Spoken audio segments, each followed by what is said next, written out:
Salve nação jamilqueira, sejam bem-vindos a mais um vídeo do meu canal, que é o professor Pablo Jamil, que hoje nós vamos falar sobre a educação brasileira em números. Por que eu vou falar sobre isso?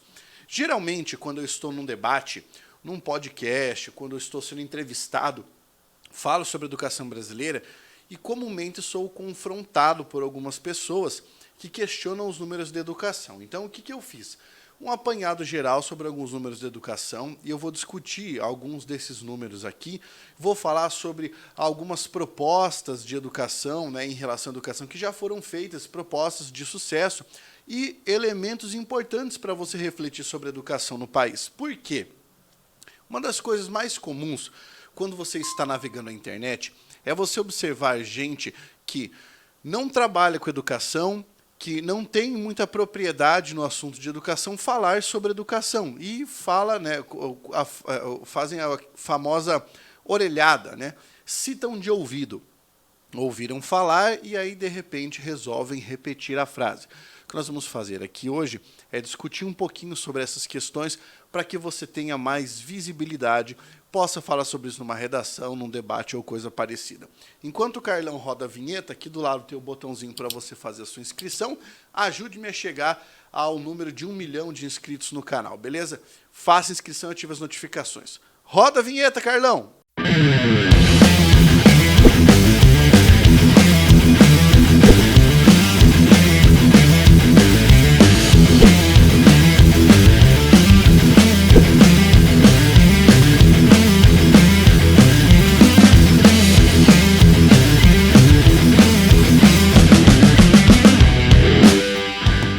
Educação no Brasil. Quando falamos sobre esse assunto, os ânimos já se exaltam, porque todo mundo sabe que o futuro de um país e a qualidade da vida de uma nação, esses elementos estão intrinsecamente ligados à qualidade da educação. E, por causa disso, isso acaba se transformando numa espécie de pauta muito comum quando nós falamos sobre política. E pensando na educação, eu queria trazer aqui alguns números para você refletir junto comigo, tá?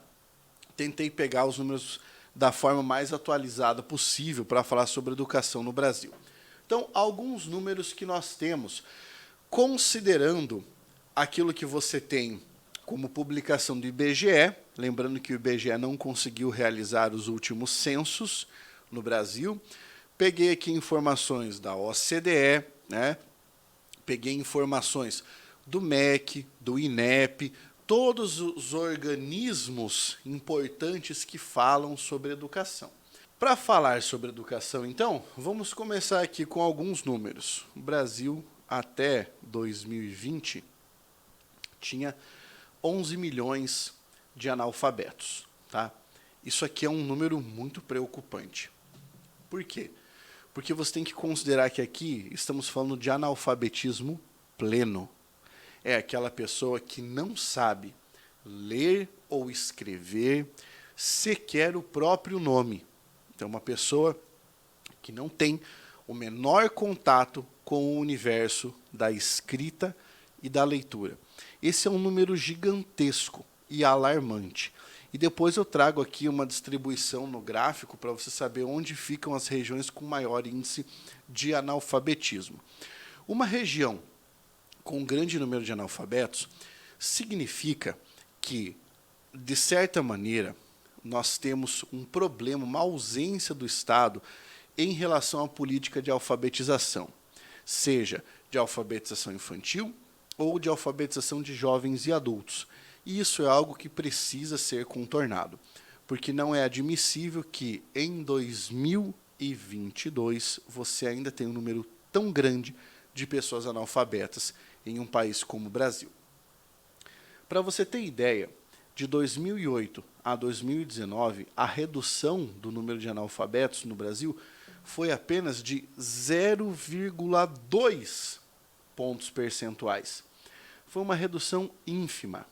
E agora vem um número ainda mais preocupante. 29% de analfabetos funcionais há no Brasil. O que significa dizer que um indivíduo é analfabeto funcional? Significa dizer que ele até consegue decodificar a palavra que está ali em som, né? Então ele olha alguma coisa escrita ali e lê, por exemplo, aviso, né? Aviso, não vendemos fiado, aviso, proibido o uso de celular. Ele consegue ler mais ou menos aquilo, mas ele não compreende o que está ali. Ele consegue decodificar, né, as letrinhas em sons, mas ele não consegue compreender o que está escrito. Você entende que aproximadamente 30% da população do Brasil é formada por gente que não entende o que lê? 30% de analfabetos funcionais, esse é um número gigantesco e revela uma grande fragilidade do sistema educacional, que é um sistema de natureza exclusivamente bancária. O que eu quero dizer com isso? Ele tenta formar por formar a pessoa, enfiar alguns conteúdos na cabeça dela e mandar embora, sem a preocupação de fato com a formação. Ele tenta informar, mas não formar, certo? É muito ruim um número como esse. 11 milhões de analfabetos, número alarmante, mas 29% da população analfabeta funcional é de uma gravidade gigantesca. Veja que o dado estatístico curioso. Apenas 52% dos brasileiros têm o costume de ler.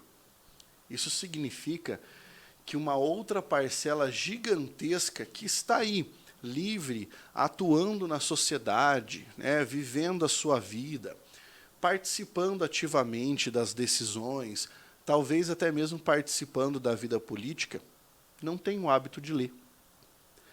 E muitas pessoas que não têm o hábito de ler estão naquele grupo dos analfabetos funcionais. Um país que não tem o hábito de leitura não terá bons desempenhos em avaliações de natureza leitora. Então, isso também é dramático. Precisamos de programas de incentivo à leitura. Nós ficamos na 57ª colocação em leitura no PISA. Eu já vou falar sobre o PISA aqui, porque nós precisamos discutir isso com cautela, tá? Mas a 57ª colocação em leitura. Houve um aumento de posição em matemática, mas a OCDE considerou o Brasil numa tendência de estagnação. 82% das escolas brasileiras possuem acesso à internet. 98% nas áreas urbanas e 52% nas áreas rurais. Quando você olha para isso aqui, você pensa, caramba, 82% é um número grande. Mas aí você tem que considerar o outro número.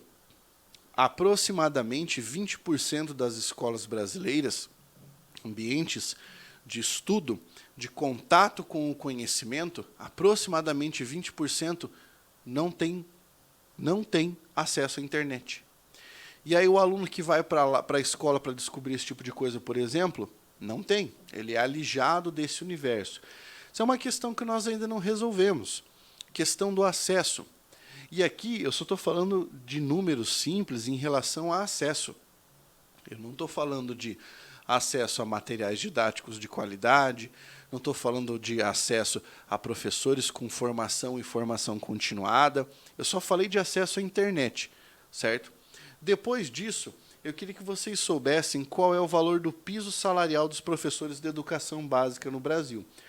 R$ 3.845,63 depois do último decreto que estabelecia o piso salarial de professores de educação básica, que antes era menor, era 2.800 e alguma coisa. Tá? Então, os professores que trabalham com ensino, alfabetização, itinerário formativo das crianças, recebem esse valor como piso. Esse é o piso da remuneração dos professores da educação básica. Pensemos agora em algumas questões que são importantes e são muito caras à educação brasileira. Nós temos um país que, depois do ano de 2021, tem agora um número assombroso de pessoas que estão passando fome. Nós passamos do patamar de 14 milhões de pessoas em situação de vulnerabilidade alimentar, de insegurança alimentar. Esse número chegou a atingir, de certa forma, até 33 milhões de pessoas. Depois da pandemia, nós tivemos um número gigantesco de evasão escolar, por causa das pessoas que saíram e não puderam retornar em vista de uma necessidade de buscar complementação de renda. Então, nós temos esse problema hoje no Brasil, mais um problema para resolver, a evasão escolar motivada por causa da crise pandêmica. Nós estamos falando de um país de dimensões continentais com diferenças substanciais entre regiões, diferença de PIB per capita, diferença de quantidade de escolas, a diferença de oferta e demanda, diferenças climáticas, diferenças geográficas, e tudo isso impacta em modelos educacionais que podem ser utilizados em cada região. A verdade é que não existe apenas um modelo que possa se encaixar para resolver as questões, mas esses modelos devem ser adaptados à realidade de cada região. Veja você, por exemplo, a taxa de analfabetismo entre pessoas de 15 anos ou mais, que foi estimada em 2019. Tá? No Brasil como um todo, 6,6%. Na região sudeste, 3,3%. Na região sul, 3,3%. Taxas que são baixas, mas que deveriam ser ainda mais baixas. Nós deveríamos ter no máximo aí 1,3%, 0,9%. Região centro-oeste, 4,9%. Região norte, 7,6%. E região nordeste, 13,9%. Nós estamos falando de regiões com diferenças geográficas, diferenças econômicas. Você pode observar, por exemplo, que em locais em que você tem dificuldades em relação à economia, as taxas de analfabetismo são maiores. Tá? Veja como, por exemplo, você tem um aumento na região norte e na região nordeste em relação à taxa de analfabetismo. Olha só, o nível de instrução de pessoas com 25 anos ou mais. Nível de instrução, sem qualquer instrução, 6,4%. O ensino fundamental incompleto, 32,2%. Veja como isso aqui é grave. Nós estamos falando que o maior percentual auferido é de pessoas com ensino fundamental incompleto. E se você juntar pessoas que têm apenas o ensino fundamental, junto com pessoas sem instrução e ensino fundamental incompleto, aqui você tem um grande panorama de acesso à educação no Brasil. Nós chegamos aqui a 32 mais 8, 40... 46,6%.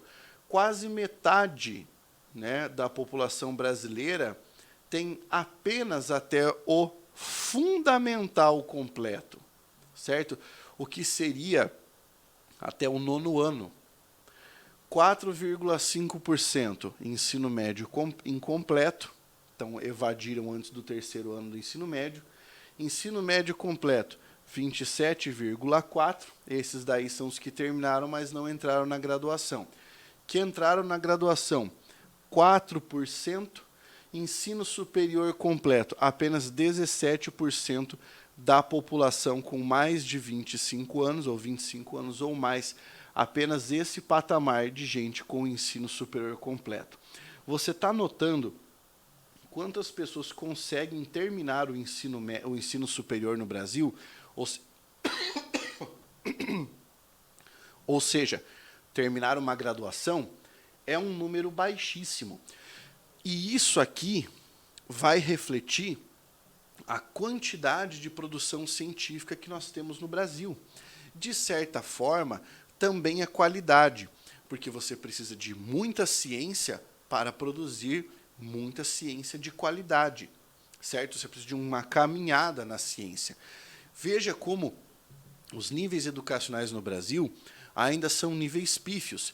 E nós estamos falando aqui, veja só, de pessoas com 25 anos ou mais de idade. Então você pega esse lapso temporal e caminha para trás. O que eu estou querendo dizer para você é uma coisa muito importante. Eu peguei aqui o gráfico de 2019. 2019.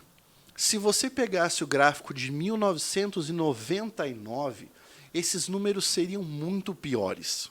Muito piores. A taxa de analfabetismo muito pior. Taxa de ingresso na universidade muito pior. Isso quer dizer o quê? Muita coisa foi feita pela educação brasileira, mas é preciso fazer muito mais. Não se pode pensar que a questão da educação brasileira está resolvida. Veja, por exemplo, o gráfico que eu trouxe aqui, tá?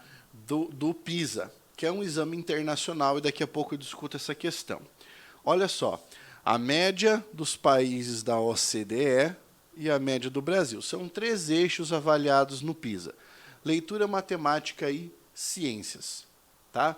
Então, você tem aqui do ano 2000, 2003, 2006, e aí você vai pegando aqui, ó, a gente chega até 2018. Tá bom? Então, veja, do ano 2000 ao ano 2018, nós tivemos um salto de pontuação 396 para 413.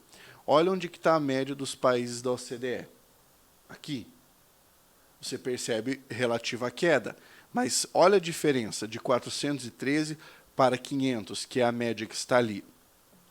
Em matemática, nós tivemos um salto de 350 para 384. Em ciências, de 390 para 404. Mas você percebe que nenhum número do Brasil passa de 450 do desempenho nessa prova? Pois é, isso reflete 2 cenários. O primeiro cenário é que nós temos elementos gravíssimos para ajustarmos na educação brasileira, principalmente em relação à leitura, matemática e elementos fundamentais de ciências. Isso também significa que o Brasil não está muito alinhado em relação àquilo que se ensina ou aquilo que se avalia nas provas de um exame como o PISA. O PISA é um exame promovido pelos países da OCDE, certo? Então, você tem ali uma espécie de organização para o comércio e desenvolvimento econômico.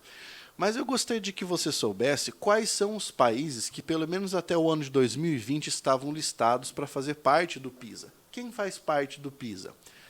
A Alemanha, Austrália, Áustria, Bélgica, Canadá, Chile, Colômbia, Coreia, Costa Rica, Dinamarca, Eslováquia, Eslovênia, Espanha, Estados Unidos, Estônia, Finlândia, França, Grécia, Hungria, Irlanda, Islândia, Israel, Itália, Japão, Letônia, Lituânia, Luxemburgo, México, Noruega, Nova Zelândia, Países Baixos, Polônia, Portugal, Reino Unido, República Tcheca, Suécia, Suíça e Turquia.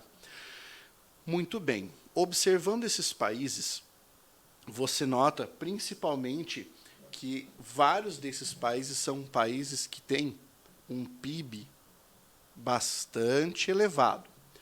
Outra coisa que você vai notar, se você fizer uma avaliação a respeito desses países, é que a taxa de analfabetismo é extremamente baixa. Outra coisa que você vai notar é que esses países possuem um alto investimento em universidades, né, para que haja um crescimento da ciência. Vamos pegar, por exemplo, algumas universidades da França têm mais tempo de existência do que o Brasil, entendeu? Há mais universidades, há universidades com mais tempo de existência na França do que tempo de existência do país Brasil, saca? Outra coisa, nós estamos falando aqui de alguns países com um sistema educacional extremamente consolidado. A Alemanha, Áustria, Canadá. O Chile tem a universidade que ficou em primeiro lugar entre as universidades das Américas. Então, o que eu quero dizer? O Brasil vai para essa prova para levar pau. Por que vai para essa prova para levar pau? Primeiro, As políticas educacionais não são nem um pouco parecidas com as políticas educacionais adotadas nesses países. Esses países não têm, à exceção dos Estados Unidos, talvez, uma diferença continental, né, territorial tão grande quanto o Brasil tem. Os Estados Unidos têm, mas não tem essas diferenças conjunturais tão fortes quanto as diferenças conjunturais que nós temos no Brasil. Então, você pega, por exemplo, um país como o Brasil, em que muitos alunos ainda vão para a escola para fazer a única refeição do dia, e coloca esse cara para fazer uma prova em que ele tem que ler gráfico. Você é capaz de ler um gráfico? Essa é a minha pergunta. Você seria capaz de responder uma prova do PISA? Para testar isso, eu deixei aqui embaixo, na descrição desse vídeo, com todos os outros links que tem ali, tem muita coisa ali, meu curso de língua portuguesa e tudo mais, eu deixei o link de uma prova do PISA, com as questões e os itens de resposta, para você observar qual é o grau de dificuldade na sua opinião, você tentar resolver. Por que eu fiz isso? Toda vez que eu estou falando sobre educação, vem alguém me falar, mas tem que ver a posição do Brasil no PISA. Cara, você tem que ver a posição do Brasil no Brasil. O Brasil ainda não é competitivo consigo mesmo no aspecto de educação, porque a educação no Brasil ainda é feita de uma forma muito difusa. Os maiores pensadores da educação no Brasil foram enxotados do Brasil, tiveram que pular fora do Brasil por perseguição. Então, se desde sempre nós temos um formato de educação aqui que apenas forma operários, como é que você quer colocar em pé de igualdade, né, uma formação operária, uma formação de operários, uma formação de força de trabalho exclusivamente, para competir com países que já têm uma tradição ensaística de formação intelectual? Essa avaliação não é uma avaliação equânime. Então, existem problemas na educação brasileira? Isso é evidente. Mas esses problemas podem ser superados com um trabalho sério. Esses problemas devem ser superados, principalmente no longo prazo, com uma vontade política dos nossos governantes, isso é fato. Mas o que eu quero é que você não julgue o desempenho educacional do Brasil pelo desempenho educacional de nações que estão, educacionalmente falando, anos-luz à frente do país, certo? Então, é muito importante você ter essa consciência antes de fazer um debate acalorado apenas por informações que você meramente ouviu e não foi pesquisar. Beleza? Gostou deste vídeo? Se você curtiu, deixa um like, deixa o seu comentário, compartilhe, faça inscrição e até a próxima. Força, guerreiro!